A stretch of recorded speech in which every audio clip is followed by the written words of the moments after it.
Well, I know it's early in the season, but the Seattle Mariners are in first place. How is this even possible? I did not believe it at the first time I saw that we were 8-5 yesterday. I thought we were still in second place. Then I looked at the standings. We are at .5 games ahead of the LA Angels. How are we doing it? How are the Mariners in first place in the AL West despite having what I think is the worst roster in the AL West, especially after Paxton's injury? Man, our roster is not very strong right now, but somehow we are doing it, and the fact that we're going to get some key players back really, really soon makes me feel kind of eerily confident. We're headed into a series against the Astros. They have a lot of players on the COVID list. Maybe we can eke out another series win. That would be huge. Anyways, let's get into it. How are the Mariners leading the division? We're going to go position by position, talk about how each player is doing, starting off with catchers. Luis Torrance. What a surprise he's been. He's actually one of our better hitters on the season. He's pretty consistently, he's hitting like 270, something like that. He's started 7 of the 13 games at catcher, so he is the starter there, which is kind of surprising. I thought maybe he would become the starter later in the season, but I really did not expect it to be like the second week of the season. Luis Torrance is already getting more playing time than Tom Murphy. He's also started 3 games as a DH, so they're really trying to get him in the lineup. Even on days when he's not catching, so he's played in 10 of our 13 games. He's becoming a really big part of our lineup as a rookie. I think he might, maybe last year was actually his rookie season, but he did not play very much last year. But now, yeah, Luis Torrance is basically our starting catcher now, which is really crazy to see. Tom Murphy is the backup catcher, and he started 6 games at catcher, and that's it. So he's only played in those 6 games. He has entered into a couple of games, I think maybe 3 or 4 more. He's came in later in the game, but he's only started those 6. He has not played DH, so Torrance is getting the extra at-bats. Murphy's not, and I can see why. Murphy's hitting like 180. He did get his first home run, I think 2 days ago against Baltimore, so good for him in that regard, but Murphy just has not been swinging the bat very well, so hopefully he'll be able to get back on top of things. Because he was very strong as a backup for us in 2019, and I think he can be a really good backup for us this year as well. And who knows, maybe he'll even, get back into that starting job. But right now, it looks like the team does favor Torrance, but it's pretty close, right? 7 for Torrance, 6 starts for Murphy. So they're kind of just been a platoon, and I like to see it. It's quite awesome to see that Torrance is putting up numbers. Hopefully, Murphy will start putting up numbers as well. Then you look at first base. Evan White is the starter there. 8 games started. He did get a slight injury, and now he's kind of been playing every other game since then. But I think he is going to remain as our starter for now. Hasn't been hitting very well, though. Same kind of thing with, same deal with Tom Murphy. White has to start hitting, but his defense has been insane as usual, as we knew it would be. So for now, Evan White, I think he's safe as the starting first baseman. But Jose Marmalejos, starting to get some playing time there. He started 5 games there, also started 1 game at DH. He's kind of been our kind of a DH, but he plays first base. He can also play outfield. I think he might have started a game in the outfield too. But yeah, Marmalejos, he kind of does everything, and I appreciate what I've been seeing from him. He's putting up a lot better numbers as the bat. I think he has an OPS plus of like 170. Granted, that's in about 6 or 7 games, but if he can replicate that over the course of the season, Jose Marmalejos is going to keep getting playing time because that dude is mashing the ball. He has 2 home runs, I think. I think he leads. I think he led the team at one point with 2 home runs, and then he's kind of gone cold with the power. But that dude, he's getting hits, he's getting RBIs. He has like 6 or 7 RBIs now as well. So a good job to Jose Marmalejos. Then you go to second base. And this is another kind of a surprise. Ty France. Everyone thought Ty France is our DH. Ty France has started 7 now. Ty France started 7 games at second base, which means he's actually the starting second baseman. How crazy is that? Dylan Moore has started 6 games. He's not the starting second baseman. And I'm going to tell you again, same reason. Dylan Moore's not hitting. Ty France is. Now Ty France has he's not as hot as he used to be. He was really, really hot to start the season off. He was hitting like 350. Now he's hitting about 280, I think. Still really strong numbers, and he has a couple home runs as well. Solid power bat in the lineup, and he's an above-average hitter right now. Not as good at defense, but neither is Dylan Moore. Dylan Moore has not been hitting at all. He did get his first home run in the second game of the doubleheader, so it took him 13 games to get his first home run. Hopefully that is not that puts him on pace to hit like 11 or 12. Hopefully that's not what we see from Dylan Moore. I think Dylan Moore is better than 1 home run per 13 games. So obviously we're gonna have to wait and see if Dylan Moore can keep getting better at the plate, because we saw him get way better at the plate last year, and that's why he's our second baseman right now. If Dylan Moore continues to not hit, then what you might see is Shed Long is going to be coming up from injury in the coming month, probably. You could see Shed Long rejoin the team. You could see him become the second baseman, put Ty France back at DH, because Shed Long is the best defensively. And then at that point, there is no spot for Dylan Moore. He's been getting playing time. He's still been getting playing time at second as well as in the outfield, but if Shed Long comes back and he's healthy and he's hitting well, Dylan Moore can lose his spot. So he really has to, pick up the pace. Then at shortstop, you've got J.P. Crawford. Crawford's actually been hitting quite a bit, which I'm kind of surprised by. He's getting about 1 hit per game. Not anything spectacular. He did get, I think it was a 2-run double in yesterday's game to help us win that one against the Orioles. That was in game 1, I believe. But other than that, he's just been a bunch of singles. I think he has a stolen base. Dylan Moore actually does have 2 stolen bases, which leads the team, which is kind of sad, but that the team leader only has 2. But hopefully we'll pick that up as well. But the great thing about J.P. Crawford is that it'll kind of like Evan White, because he's so good at defense, he's going to be on the team, and there's nobody else who can really field shortstop. I mean, Dylan Moore can field shortstop. Sam Haggerty could probably field shortstop as well, but compared to J.P. Crawford, those 2 guys are not shortstops at all. Then you go to third base, Kyle Seeger. He's your third baseman, and he's kind of done what Kyle Seeger does. He got off to a really slow, really kind of just normal Kyle Seeger start, and then he just came out of nowhere, hit a couple home runs, got some RBIs. Now he is leading the team with 10 RBIs. He has 2 or 3 home runs now, and he started all 13 games. Like J.P. Crawford, J.P. and Kyle Seeger have both started all 13 games at their respective positions, which is awesome, which is just awesome. So Kyle Seager's doing well. And he's still pretty good at defense. Considering that he's like 34 now, he's still pretty good at defense. Then you go to the outfield, center fielder. Kyle Lewis is going to be back soon, but for now it's Taylor Trammell. He's made 12 starts in center field, as well as he has not played any of it. So he's made 12 out of 13 games, and he's played them in all of them in center field.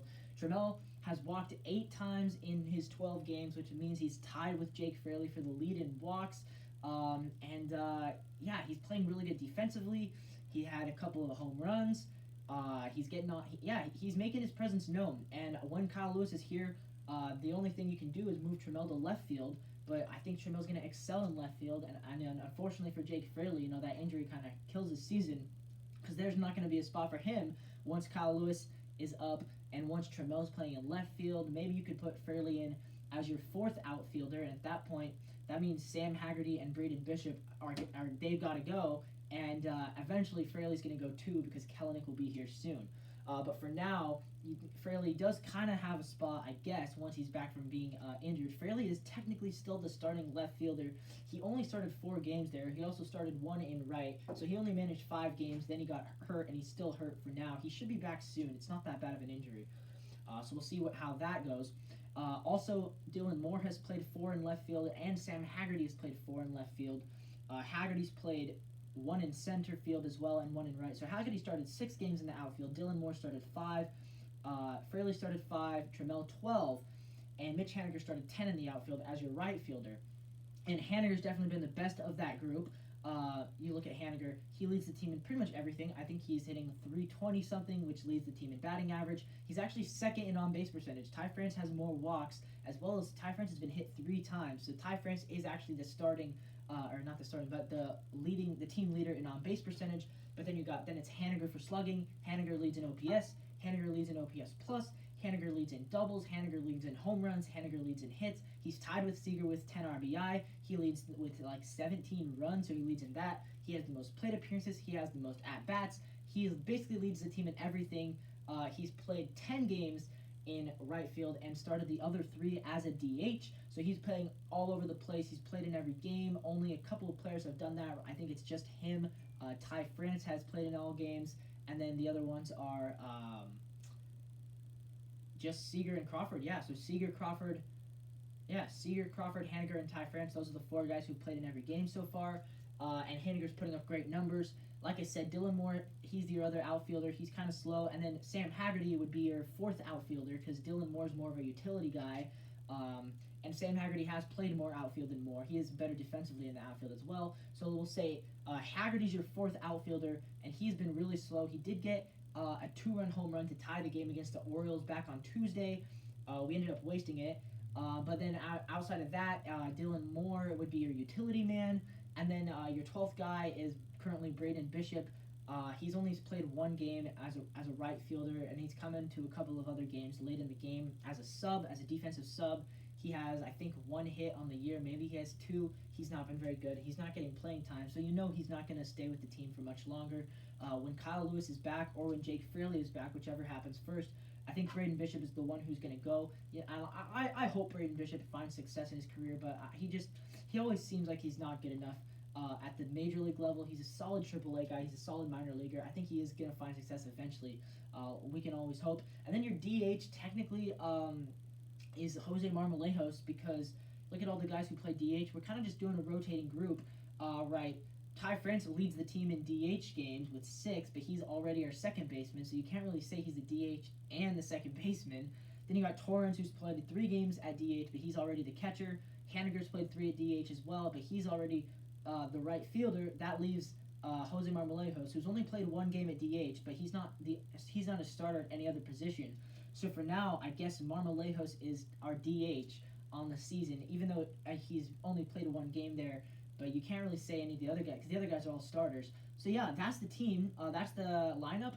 And although a lot of players have been cold, like I said, Haniger and France have been hot. Marmalejos has been hitting pretty well. Crawford's been hitting pretty well. Seeger's been hot lately. And that group of guys has helped us to those 8 wins. And that's how we're in first place. We won the series against the Giants, which actually looks really strong because the Giants are doing really well right now. Then we got 1 out of 3 against the White Sox, another good team. Then we came in against the Twins, and they were 5-2. They were really hot, and we shut them down. Now the Twins are kind of bad, but at the time we played them, they were really hot. So the fact that we won 2 against them really shows you something. And then the Orioles games, yeah, those weren't great. Those weren't great quality wins, because considering they were doubleheaders, only 7-inning games, and the Orioles are not supposed to be very good. They have a losing record every game we played them. But still, the fact that out of our 8 wins, 5 of them have come against teams with a record of 500 or better, and look at our 5 losses. I think maybe 3 or 4 of them have come to a team that have a record above 500. So considering that most of our wins are coming against pretty good teams, and most of our losses are also coming against pretty good teams, that means when we play bad teams like the Orioles, the goal is we should beat up on them. Right, because if we can beat the good teams and we can only lose to good teams, we need to beat up on those bad teams, like the Orioles, and we're going to get to see a lot of bad teams as well. I mean, you look at the Rangers. The Rangers are not very good. We get to play them like 20 times this year. We're going to play the Tigers. We're going to play the Rays, who are not very good this year. We're going to get to play the Royals. All these teams that are not very good, as well as looking in the NL, we're going to get to play the Rockies, I believe. We get to play the Diamondbacks. The Diamondbacks stink, so there's going to be a lot of opportunities to play teams that are not very good.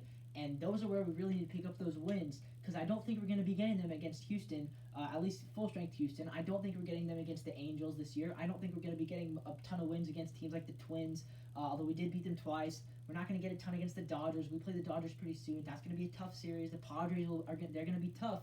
There's going to be tough teams on our schedule. If we can just beat those bad teams like the Orioles, and we got a lot more coming up, if we can just beat those bad teams, we can be right there. We can hang with anybody. I think we're proving that this year. Pitching has not been great so far. Only Marco Gonzalez has made more than 2 starts. He's made 3. Yusei Kikuchi makes his 3rd tonight. And then you've also got Dunn, who started twice. Sheffield's played in 2 games. Chris Flexen's made 2 starts. And then Paxton, of course, injured after 1. Nick Marchavicius has also pitched in 1 game as well. The pitchers hasn't been great. The best is, I think, Kikuchi. Kikuchi, at least I'm really glad to see Kikuchi's getting strikeouts. Hopefully that'll translate into some more slower ERA as well. And Gonzalez, let's hope that he can continue to rebound. He did really good against the Orioles, but again, take it with a grain of salt, because it's the Orioles and their offense stinks. What's he going to do when we put him?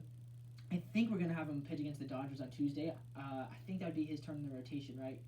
Or it might not be, but whenever his next outing is, can we trust him against a good team? Because obviously we can trust him against Baltimore, but he did not do well against the Giants, and the Giants don't even have that great of a lineup, and he didn't do very well in his second outing against the Twins either. But luckily he did go out in the third outing. Maybe that just gonna give him that boost of confidence that we know he needs, because we know he's proven it. We know he's done it before. I picked him to be an all-star this year. Let's hope he can be that for us. Anyways, I think that's going to do it for my Mariners review, my Mariners team review. Through 13 games, I'm gonna try to do these every 10 or so games. So maybe I'll check in again at 25 games. Then we can check in at 40, check in at 50, check in at 75, 100 games, whatever you want to, whatever I want to do, whatever you guys want to see. As well as continuing to do post game shows. Drew had a post game yesterday. I'm gonna try to get a post game out tonight. So we're trying to get those post game shows, reactions. Basically all things Mariners, because we are the NW Sportscast. We got my Felix Hernandez bobblehead. You got your Mariners Russian doll. Of course, you gotta have that. And yeah, they are our favorite team, of course. So yeah, go Mariners. Let's hope we can keep this streak alive. We can win a third straight game today, taking on a depleted Astros team. I think like Altuve's on the injured list, Bregman's on the injured list. Jordan Alvarez is on the injured list. Martin Maldonado's on the injured list. This could be a really, really fun series. And then Kyle Lewis, supposedly, fingers crossed, Kyle Lewis is coming back on Monday against the Dodgers. Woo! That's going to help. We're going to need all the help we can get against the Dodgers, because the Dodgers are a good team. And right now, our pitchers, I don't trust as our pitchers against that lineup. We're going to need the offense. We're going to need Kyle Lewis, get him back in that lineup. If we can take 2 or 3 against the Astros, we go into that series at 10-6. Add in our best player back into the lineup against the Dodgers. Who knows? I'm not saying anything, but who knows? All right, that'll do it for the video, guys. Go M's. Make sure to like, subscribe, comment down below what videos you want to see next. Thanks for watching. This has been the NW Sportscast.